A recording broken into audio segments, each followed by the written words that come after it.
Assalamualaikum warahmatullahi wabarakatuh. Salam dan bahagia. Perkenalkan, nama saya Ki Hastika Yuda atau biasanya dipanggil dengan Pak Has ya, atau Pak Hastika. Salam kenal untuk kalian semua. Kali ini kita akan memasuki materi dan tugas yang pertama ya, di pekan kedua ini, mengenai algoritma, logika, dan flowchart ya. Apa sih, sebelumnya kita bahas dulu apa sih simulasi dan komunikasi digital itu ya. Berhubungan saya juga mengajar di mata pelajaran ini ya. Simulasi dan komunikasi digital adalah salah satu aspek dalam bidang komunikasi digital. Ya, adapun komunikasi digital dapat diartikan sebagai sebuah proses pertukaran antara dua perangkat atau lebih yang melibatkan penyampaian dan penerimaan data. Jadi, simulasi komunikasi digital dapat diartikan sebagai sebuah tindakan peniruan atau simulasi yang dilaksanakan dengan menyajikan informasi secara visual dalam bentuk deskripsi terhadap unsur-unsur grafis, gambar, maupun kata di dalamnya. Lalu apa sih konsep dari simulasi dan komunikasi data digital itu ya? Konsepnya yang pertama yaitu upaya mengkomunikasikan gagasan atau konsep melalui presentasi digital. Lalu mengenali dan merumuskan masalah sudah menjadi modal awal menentukan ide dan solusi. Jadi ide dan solusi itu harus dirumuskan melalui komunikasi digital ini ya, dikenali dan dirumuskan. Lalu mengkomunikasikan gagasan sama pentingnya dengan kemampuan menentukan gagasan. Mata pelajaran simulasi digital adalah alat, bukan tujuan. Nah, lalu kita memasuki materi logika dan algoritma terlebih dahulu ya. Tujuan dari pembelajaran ini kalian bisa membacanya di file PowerPoint ya. Lalu kita lanjut ke logika. Apa itu logika? Ya, logika itu berasal dari istilah logos ya, atau bahasa Latinnya adalah logos, yang bermakna hasil nalar yang diutarakan dalam kata dan dinyatakan dalam bahasa ya.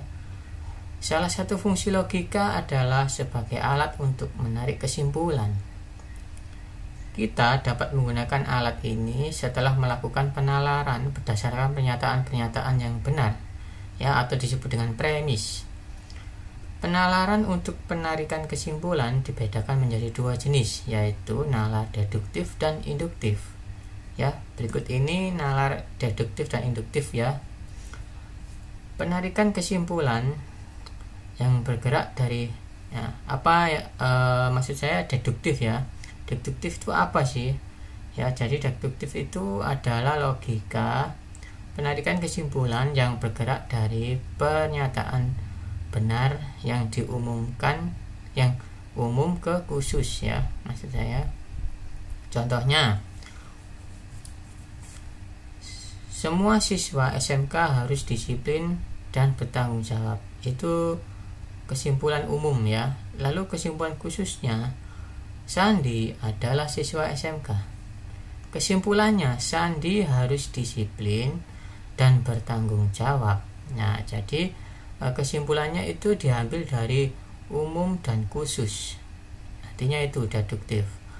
Lalu untuk induktif adalah penarikan kesimpulan yang bergerak dari pernyataan benar yang khusus ke umum. Jadi contohnya seperti ini ya, khusus, Devi rajin belajar, dia mendapat hasil yang memuaskan. Lalu yang kedua ya, khusus yang kedua, Yuda berajin belajar, dia mendapat hasil yang memuaskan. Lalu khusus yang ketiga, Tika rajin belajar, dia mendapat hasil yang memuaskan. Jadi ada tiga khusus tadi. Tiga khusus ini ya. Jadi 3 khusus ini yang dimaksud dengan premis ya tadi. Jadi ini itu kesimpulan dari hasil pengamatan ya, pengamatan yang ada. Lalu disimpulkan akhirnya di sini bahwa siswa yang rajin belajar akan mendapatkan hasil yang memuaskan ya.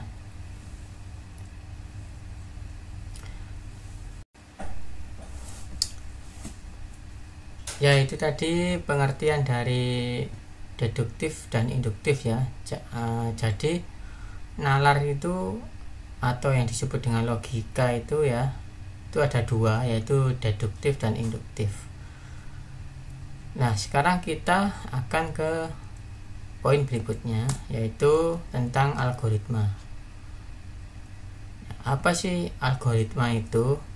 Ya, algoritma adalah serangkaian langkah yang disusun menjadi urutan logis kegiatan untuk mencapai tujuan. Jadi algoritma itu serangkaian langkah dari suatu kegiatan ya, yang diurutkan atau disusun secara logis atau secara nalar untuk mencapai sebuah tujuan.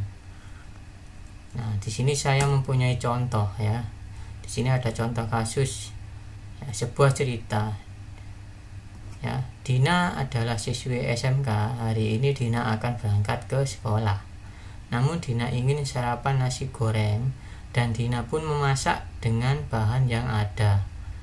Jadi langkah-langkah Dina membuat nasi goreng adalah sebagai berikut ya. Ada 10. Jadi ketika ada sebuah cerita seperti ini, jadi ceritanya di sini intinya ya, atau poin ceritanya adalah membuat sebuah nasi goreng ya.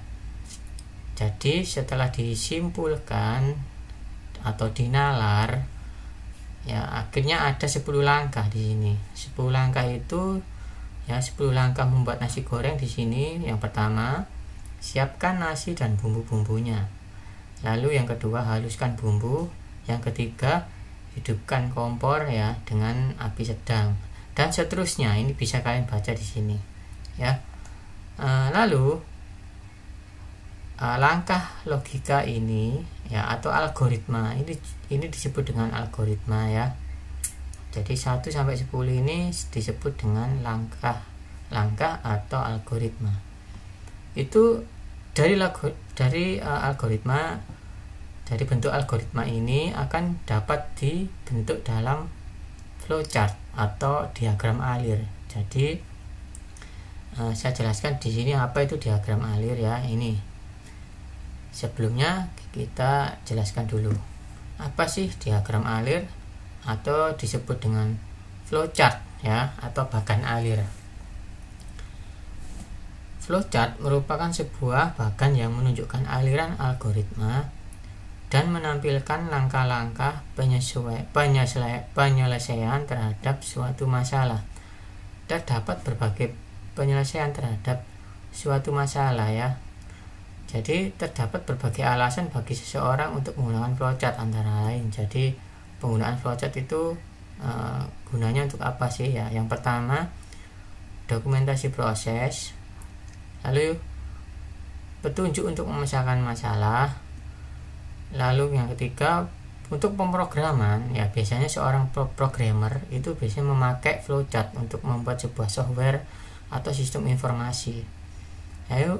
Lalu yang keempat adalah mengkomunikasikan hal-hal yang prosedural. Biasanya hal ini dilakukan di kampus-kampus, sekolahan, perkantoran atau dinas ya. Contohnya cara untuk mendaftar EKTP itu pasti ada flowchartnya atau infografisnya ya.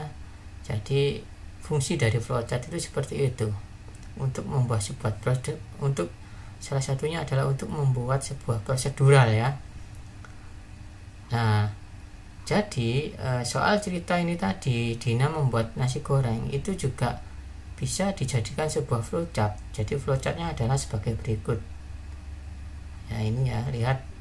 Nah, ini adalah flowchart dari membuat nasi goreng yang Dina ingin membuat tadi ya. Nah, jadi dari 10 langkah tadi akan dijadikan sebuah flowchart seperti ini. Nah, ya. Ini contohnya flow.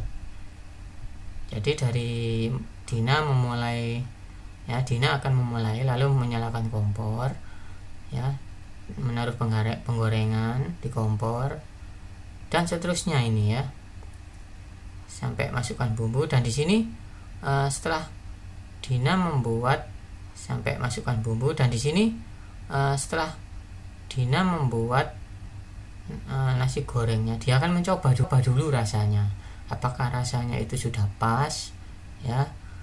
Kalau dirasa belum pas, maka di sini ada flowchart decision di sini, ya.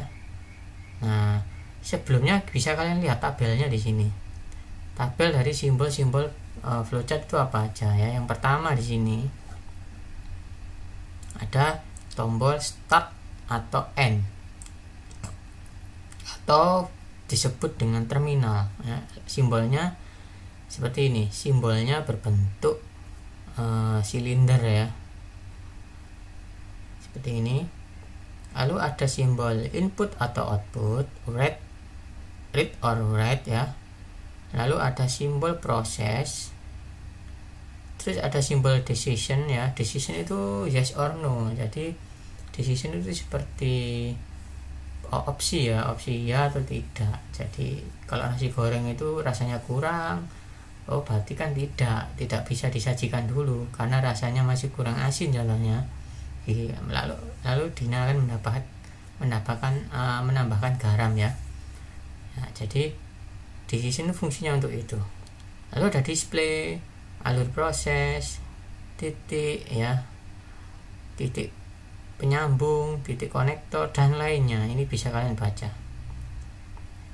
Nah, kita kembali lagi ke flowchartnya, ya. Jadi contohnya di sini, seandainya Dina tadi merasakan nasi gorengnya ada yang kurang, ya, tampaknya nasi gorengnya kurang asin, ya. Jadi Dina akan menambahkan garam. Jadi akhirnya terjadi sebuah decision di sini dengan pilihan ya atau tidak. Kalau garamnya masih kurang, ditambahkan, maka di sini akan dibuatkan opsi, ya, input lagi ini.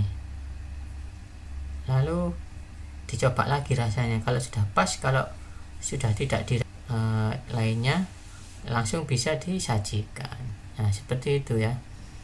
Lalu di sini kalian bisa melakukan praktek, ya, memakai aplikasi Android, ya, yang bernama, ya, sudah saya siapkan di materinya, ya. Ini nama aplikasinya, namanya adalah Flowdia, ya, Flowdia diagram. Nah, saya kasih contohnya, ya. Di sini ada soal, silahkan kalian kerjakan, ya.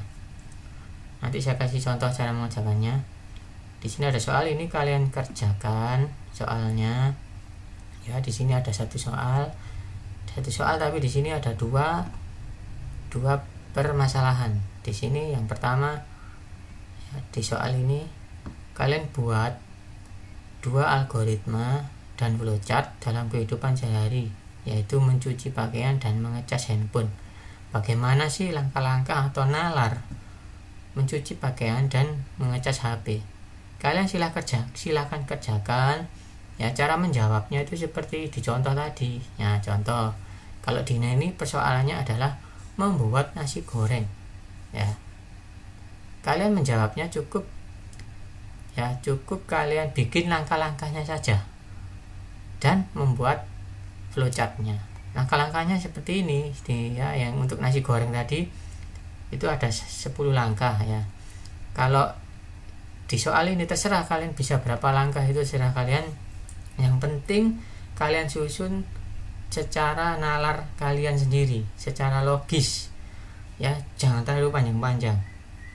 Nah, contohnya di sini ada mencuci pakaian dan mengecas handphone. Silahkan kalian kerjakan, ya. Kalian jawab dalam 2 bentuk, yaitu logikanya, ya, algoritmanya maksudnya.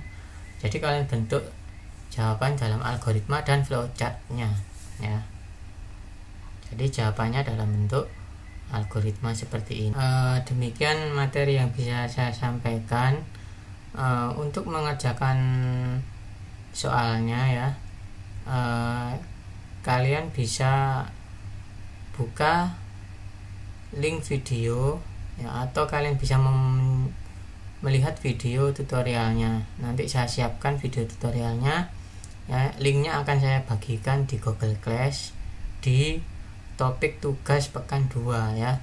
Jadi kalian bisa melihat di situ nanti tutorial cara mengerjakannya dan cara menjawabnya bagaimana. Ya, sekian yang saya sampaikan di materi pekan kedua ini. Terima kasih, jaga kesehatan kalian ya. Sampai bertemu lagi di pekan selanjutnya. Salam dan bahagia. Wassalamualaikum warahmatullahi wabarakatuh.